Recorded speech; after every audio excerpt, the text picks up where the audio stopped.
اللهم نحمدک کما ترضى ونصلی علی حبیبک وآلہ کما یرضى ونحب محبوبک کما ارتضى اما بعد صلی اللہ علی حبیبی محمد وآلہ وسلم۔ ناظرین محترم، آج کی نشست میں ہم انشاءاللہ آپ کے سامنے ایک واقعہ بیان کریں گے۔ آپ ہمارے ساتھ رہیے گا۔ اس سے پہلے اگر آپ نے ہمارا چینل سبسکرائب نہیں کیا تو سبسکرائب کریں، گھنٹی کے بٹن کو دبائیں تاکہ آنے والی ویڈیوز کا نوٹیفیکیشن آپ کو وقت پر پہنچ سکے۔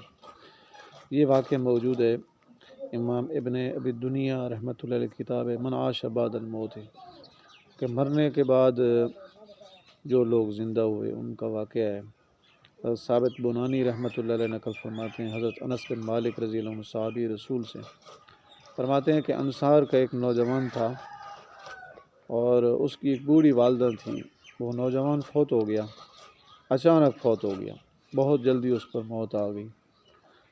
تو جب فوت ہوا تو ہم میں سے بعض لوگ جو ہے اس کی والدہ سے اس کی تعزیت کرنے لگے اور کہنے لگے کہ اس کو تو معاف کر دے، اللہ تعالیٰ اس کا معاملہ آسان فرمائے۔ تو اس کی والدہ نے پوچھا کہ کیا میرا بیٹا فوت ہو گیا ہے؟ تو انہوں نے کہا بالکل فوت ہو گیا ہے۔ انہوں نے کہا آپ حق بات کہہ رہے ہیں، واقعہ فوت ہو گیا؟ انہوں نے کہا کہ بالکل فوت ہو گیا۔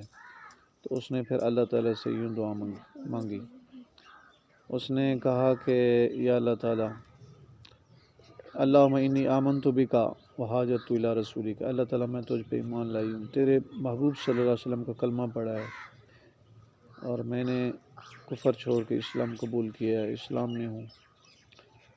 اے اللہ تعالیٰ مجھ پر یہ مصیبت آ گئی ہے اور میری دعا کو قبول فرما۔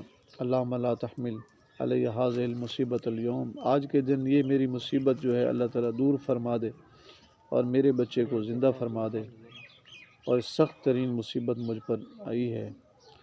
تو اس نے یہ دعا مانگی، تو جب کپڑا ہٹایا گیا تو آدمی جو ہے وہ زندہ ہو گیا۔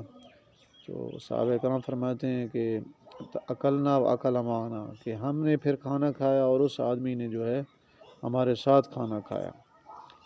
تو اللہ رب العزت نے اس کی والدہ کی دعا سے اس کے بچے کو زندہ کر دیا۔ سبحان اللہ۔